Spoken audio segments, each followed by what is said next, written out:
কারোর চাই ডেট তো কারোর চাই রেস্ট, আবার একজন তো রয়েছেন যিনি একেবারেই ধরা ছোঁয়ার বাইরে। কি ভাবছেন ধারাবাহিকের কথা বলছি তো? একেবারেই নয়, বরং এটা অফ স্ক্রিনের গল্প। এই মুহূর্তে যারা রয়েছেন তাদের অফ স্ক্রিনের গল্প আজকে জানার জন্য আমরা পৌঁছে গেছি তারে ধরে ধরি মনে করি সিরিয়ালের সেটে, না বলা ভালো একেবারে মেকআপ রুমে। ঠিক মনে হচ্ছে দাঁড়িয়ে ধরে ধরি কাকে যে কে ধরেছে সেটা বোঝানোর জন্যই আর কি মিডিলে কাকে ধরি কাকে ছাড়ি, হ্যাঁ হ্যাঁ সবটাই মনে করা হচ্ছে আর কি। ঠিক যেরকম গল্পের গতি কোন দিকে যাবে সেটা সবই মনে করি, কিন্তু ধরা যাচ্ছে না, ধরা ছোঁয়ার বাইরে আর কি। আচ্ছা, প্রথমেই যে গুগলিটা দিলাম, একটু সবাই নিজেদের ইন্ট্রোডাকশনটা দিয়ে দাও, যে কে ডেট চাইছে, কে রেস্ট চাইছে, আর কে ধরা ছোঁয়ারই বাইরে। খুব সিম্পল, যারা কন্ট্রাক্টে থাকে তারা রেস্ট চায়, যারা কন্ট্রাক্টে তারা ডেট চায়। क्या बात, অ্যাবসলিউটলি ঠিক যেরকমটা আপনারা দেখছেন আর কি। দারুণ চলছে গল্পের গতি, কিন্তু আজকে আমরা গল্পের গতি নিয়ে কথা বলবো না, বরং বিপরীত স্রোতে আমরা একটু হাঁটছি আর কি। প্রথমবারের জন্য জুটিতে দেখতে পাওয়া যাচ্ছে আর কি। একটু শুনি যে কিরকম বন্ডিং তৈরি হলো, কতটা খুনসুটির, কতটা মজার, আর কতটা দেখো মজা ডেফিনেটলি। খুনসুটি মানে একদম ইরিটেটিং একটা ছেলে। ফ্লোরে একটু আগে আমি ঋদিশের সাথে কথা বলছি, আমার চোখটা কি কোথায় রেখে দিয়েছে, আর কোন মানুষ আমি তো তার চেয়ারের তলায় ঢুকে দিয়েছি। মানুষ বসে এরকম গল্প করছে। আমি বলতে চাই একটা কথা, কালকে এত ঠান্ডা ছিল, যেখানে আমার গুচ্ছের ডায়লগ, আমি সেখানে এত কনসেন্ট্রেট করছি, আগ বাড়িয়ে এলো খাবার খেয়ে সন্ধ্যেবেলা, ওরে দেখি দেখি দেখি কি হয়েছে তোর, আমার জামাটাকে তুলে পুরো ঠান্ডা হাতটা আমার পিছিয়ে এরকম ভাবে দিয়ে দিল। হ্যাঁ, তো কারোর সবার সঙ্গে কিছু করতে থাকছে ও। হ্যাঁ, ফ্লোরের মধ্যে একটুখানি আমোদ কিন্তু আহ্লাদ, ভুল আনন্দ। জায়গায় পাঙ্গা নিয়ে নিয়েছো, আজকে যেটা করেছো বুঝতে পারছেন না। কিন্তু ভাই আমার খুব ভালো ভালো ছিল। এইটা তুমি বলার পরে কেন এই কথাটা বলো বলো তো? ওর সাথে যেটা আর কিছু না। ভাই ভালোবাসি। ফ্লোরের মধ্যে একটু আমোদ আহ্লাদ হওয়া প্রয়োজন। এবার আমি ভাবতেই পারিনি ও বুঝবে না, বসে আছে আমি আস্তে করে চোখটা সরিয়ে নিলাম, ও জাস্ট আমি বুঝলো না, এবার বুঝছে না তাহলে তো আরেকটু আর সরিয়ে নিয়ে মানে একটা অন্য প্রান্তে গিয়ে অন্য প্রান্তে মোটে একটু বাঁদিকে সিঁড়ি দিয়ে রেখেছিলাম। নেবে গিয়ে তারপরে আমি কি করে যাবো অতটা? এ কি এও সম্ভব? গোড়া আর রূপে এরকম ঝগড়া হতে পারে? হ্যাঁ, অফস্ক্রিনে তো সবটাই হতে পারে। শুনতে তারপরে আমার দেওর গিয়ে এনে দিয়েছে। আমি জানি তোর পাশে দেওয়া আছে ভদ্র ছেলে, ওই না দেবে। ওই জন্য আর কি। ঠিক তাই। ঠিক যেরকম একই অঙ্কে অনেক রূপ আমরা ঋদ্ধিশ গল্প করতে ওরা আমাকে দেখলো, এবার ঋদ্ধিশ আমার গল্প করছে আর দেখতে কোথায় রাখি, কোথায় রাখি। ঠিক তাই। মানে এবার বোঝা যাচ্ছে পালা আসার বোধহয় সময় হচ্ছে। এই যে জুতো চুরির ব্যাপারটা থাকে না, তাই জন্য হয়তো তুমি আর কোন জুতো চুরি হ্যাঁ ও শাড়ি হয়ে গেছে এখন। তাই না? বোঝা যাচ্ছে। এরকম কিছু খবর আছে কি? কিরকম? ওই যে জুতো চুরির তোমার সময় বিয়ে হবে কি সেটা আমার? জিজ্ঞেস করছে। আমার না বললো কার কথা? তোমার ছেলের জুতো চুরি ও হয়নি। আচ্ছা, এটাও না না না, জুতোটা তো তোর চুরি হয়েছে, ওই জন্য আমি জানতে চাইছি। আমার কিন্তু বিয়ে? পড়েছো তো তুমি। না, আমি তো বিবাহিত। হ্যাঁ, কার সাথে জানো? শান্তি। একটাই মানুষ। এটা আমার বলার জন্য ইচ্ছা করে। আচ্ছা, আপনারা হয়তো জানতেন না, আলাপ করিয়ে দেবেন খুবই আর কি। ভীষণ শান্তির সাথে শান্তিপ্রিয় তুমি কি মানুষ বলতে চাইছো যারা ম্যারিড তারা সবাই খুব অশান্তিতে আছে? না না, এরকম কেন বলবো? আমি প্রশ্নের কেন উত্তর, বলছি? প্রশ্নের উত্তর জানার জন্য আমার না না, আসলে। যারা যারা বিয়ে করেছে তারা দারুণ আছে, আমিও ভালো আছি। আমার মতো করে। হ্যাঁ। আচ্ছা, বিয়ের পর মানুষের কাছে কেমন থাকে সেটা জানার জন্য আমরা না পুলিশের কাছে না আমরা আসবো নীল দেয় কাছে প্লিজ। এরকম থাকে জানি না, তুমি আমার কেমন মনে হয় আছো? নিজে ঠিক থাকলে সবটাই ঠিক থাকে। মানে আমি যদি বাইরে থেকে দেখতে পারি নীল অত্যন্ত সুখে আছে। আমি যেখানে ওর সাথে থেকেছি, এইখানে 1-1.5 মাস হলে নীলকে আমি দেখছি আর কি। তার আগে নীলের সাথে, নীলকে চিনতাম, বাট নীল এই 1-1.5 মাসে আমার খুব ভালো বন্ধু হয়ে উঠেছে, এবং নীল হেভি সুখে আছে। মানে ওকে দেখে আমার বেশ ভালো লাগে, যা ভালো আছে ভাই আমার। আমি তো বললাম যে তুমি যদি নিজে পজিটিভ থাকো তো 4-5টা পজিটিভ থাকবে, তো অ্যাবসলিউটলি। নিজে ঠিক থাকলে বাকি সব ঠিক থাকে। কিন্তু ক্যারেক্টার গুলো এমনই আসে যে নিজে সুখে থাকবে না, পাশের মানুষকেও সুখে কাঠি থাকতে করবে, দেবে। নিজেও হ্যাঁ নিজেও ভালো থাকবে না, লোকও একদম, কাঠি একদম, করবে। একদম। দেখো, যদি রাত না থাকে তুমি দিনের মর্ম বুঝবে না, হ্যাঁ, ও তো সেই রাতটা। চাঁদ না থাকলে সূর্যের মর্ম বুঝবে না, ভিলেন না থাকলে হিরো হিরোইনের প্রেমটা হবে কি করে? একদমই তাই, একদমই তাই। মানে প্রেম ওই যদি সহজে হয়ে যায়, সে প্রেমের আর কি একদমই থাকে? তাই। দুদিক থেকে বানি দিয়ে যাচ্ছে। হ্যাঁ, you are right. Yes, you are right. এবার আমার প্রশ্ন, একই অঙ্গে যার বহু রূপ, হ্যাঁ। তিনি এখন কোন রূপে রয়েছেন? রূপমঞ্জুরি? না, এটা নিয়ে আমিও একটু কনফিউজড হয়ে যাচ্ছি যে আমি কখন কোন লুকটা করব। এখন আমি দিতি, ঠিক আছে, এর আগে আমি ছিলাম রূপের লুকে, তবে এখন হচ্ছে আমি না টুইন ওয়ান। আমি এখন ভেতরটা দিতি, বাইরের রূপটা হচ্ছে রূপে। তো সেই জন্য, আর এখানে সব থেকে মজার বিষয়, আমি একটা প্রজেক্ট করতে এসে বোধহয় 5-6টা ক্যারেক্টার করতে পারছি। ঠিক আছে, একটা তারকাটা, একটা খুবই স্নিগ্ধ, একটা মানে 300 বছর আগের, তো একটা স্মৃতি হারিয়ে গেছে, মানে এরকম একটা হচ্ছে হাফ দিতি হাফ রূপ। তো এই সব মিলিয়ে আর কি চলছে আমার সংসার। ঠিক তাই, এই এখানে সংসারটা সব থেকে কনফিউশন আছে গোরা। কোনটা রূপ, কোনটা কখন, কোনটা দিতি? হ্যাঁ মানে এইটার মোডের সাথে যদি ওটার মোড আলাদা কেলেঙ্কারি ঘটে যেতে পারে আর কি, তো সেটা একটা ঘুম চাপে। এবং সেটাকে বুঝে নিতে হচ্ছে হ্যাঁ, তোমাকে। হ্যাঁ। শুধু এইটাই যে বুঝতে হচ্ছে তাই তো নয়, মানে ঠিক যেরকম একটু আগেই কথা হচ্ছিল আর কি, খটোমটো নাম রয়েছে, সেই হ্যাঁ। নামগুলো বুঝে চলা এবং ডায়ালগ ডেলিভারি। একদম, এটা আমাদেরও প্রথম দিকে খুব একদম। অসুবিধা হয়েছে, কারণ নামগুলো তো সচরাচর আজকালকার দিনে এরকম নাম আমরা শুনিও না। আর আমাদের যেহেতু প্রথম নতুন সিরিয়াল, তো সব ক্যারেক্টার একসাথে, আর বিশাল বড় পরিবার আমাদের, সেই নামগুলো মুখস্থ করা তো সত্যি এটা টাফ। মানে আমাদের চেয়েও বেশি আমাদের যারা ডিরেক্টোরিয়াল টিম, তারা ওদের কিউ দিচ্ছে, কিন্তু নামটা যে কি বলবে বুঝতে পারছে না, হ্যাঁ, খুব কনফিউজ কি উত্তর দেবে, মানে Actually তাই। সপ্তর্ষি মণ্ডলের এক মানে এর নাম, এক তারার নাম। তারা। আর তোমার চোখে তো একজনই তার হয়ে রয়েছে, মানে পুলস্তর কথাটা বলছি। তাই তোকে মারার জন্য তারা এসে তারা, ওটাও ওই একটা তারাকেও বড় প্রপার তারা বানাতে চাইছে। ওরে বাস, শব্দ বন্ধনীতে আর কি কেটে যাচ্ছে আর কি, ভীষণ ভয়ঙ্কর বিষয় আর কি। তবে যেটা জানবো কিন্তু বেশি তারার কথা বলা যাবে না, এটা জিএস শো।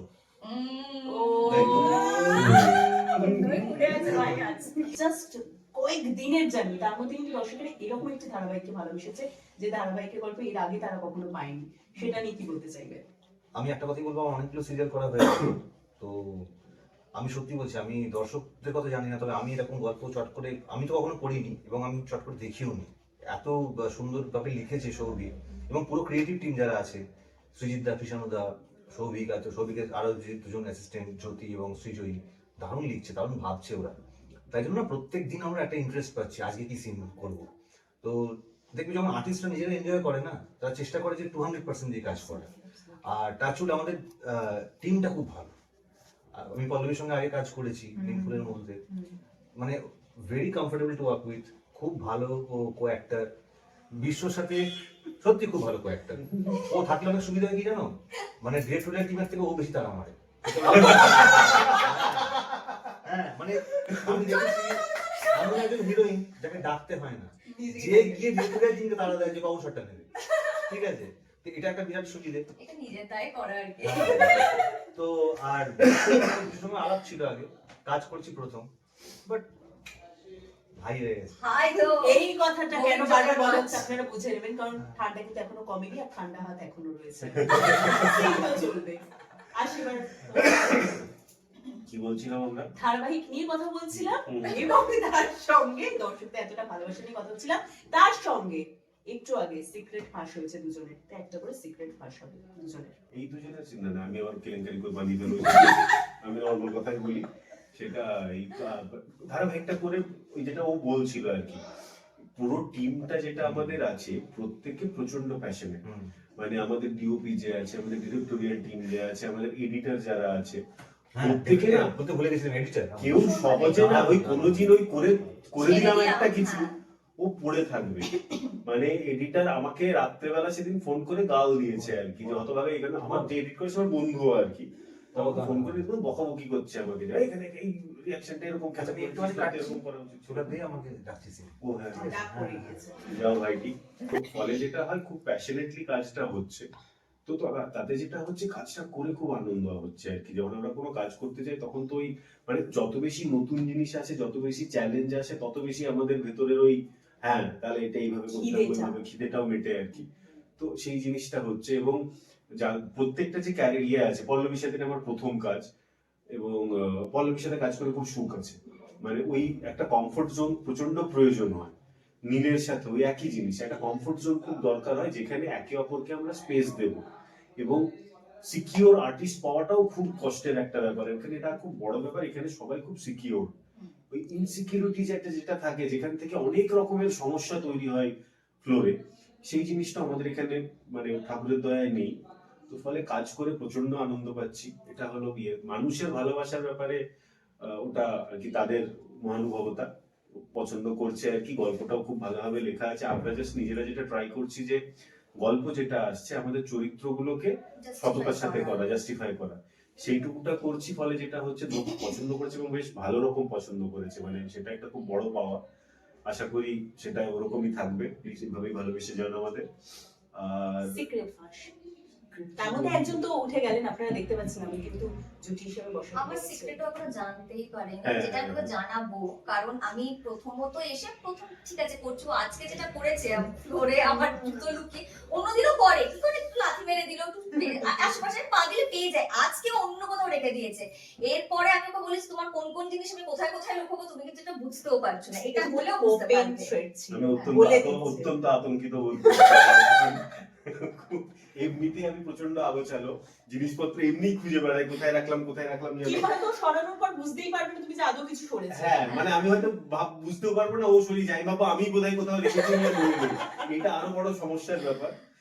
ওই আর কি, দেখা যাক কি করা যায়। ওই জন্য বাঙ্গা দিয়ে ফেলেছো। ওই জন্য বোধহয় তুমি তো আতঙ্কিত। পল্লবী ও, এই যে- বলবে বলবে। এই যে সোনা মুখটা আপনারা দেখছেন, আমি শোনাই, একদম শোনা। মহাবাঁদর।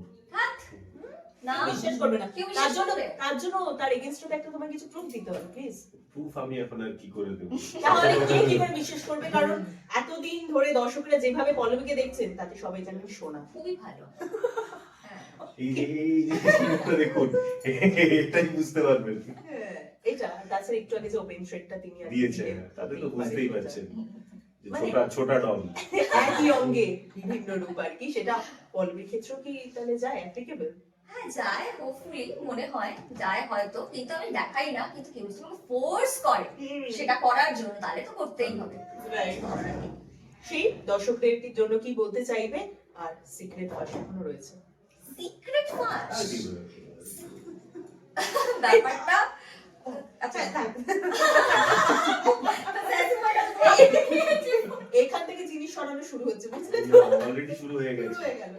আমি দেখো ব্যাপারটা হচ্ছে গল্পটা সত্যি একদম অন্যরকম, এবং সত্যি বলতে আমাদের খুব কষ্টও হচ্ছে, কারণ একটা কি হয়, নতুন প্রজেক্ট শুরু হলে কি তার একটা আলাদাই প্রেশার থাকে, তার উপরে আমাদের গল্পটা এত ডিমান্ডিং, যেখানে এত চরিত্র, এত রকম ক্যারেক্টার, এতগুলো শেডস, তো সেখানে পোর্ট্রে করতে সত্যি একটু ডিফিকাল্ট হচ্ছে আমাদের পক্ষে, কিন্তু আউটপুট যেটা বেরোচ্ছে না, সেটা দেখার পরে আর কোনো কমপ্লেন করার জায়গা আমরা থাকছি না, কারণ সেটা দেখে মনে হচ্ছে বাহ, আমাদের এইটুকুর জন্য যদি এতটা ভালো হয় তাহলে আরো ভালো করে করি। মানে যে পরিমাণ খাটনি বা কোনো কোনো জায়গায় কমফর্ট জোন থেকে বেরোতেও হচ্ছে, হ্যাঁ, সেগুলো যখন হচ্ছে তখন কষ্ট হচ্ছে নো ডাউট, বাট ওই যেটা বললো আউটপুটটা যখন আউটপুটটা নিজেরাও ভালো দেখছি হচ্ছে। তখন মনে হচ্ছে আচ্ছা ঠিক আছে, এটুকু করাই যায়, এটার জন্য এটুকু করাই যায়।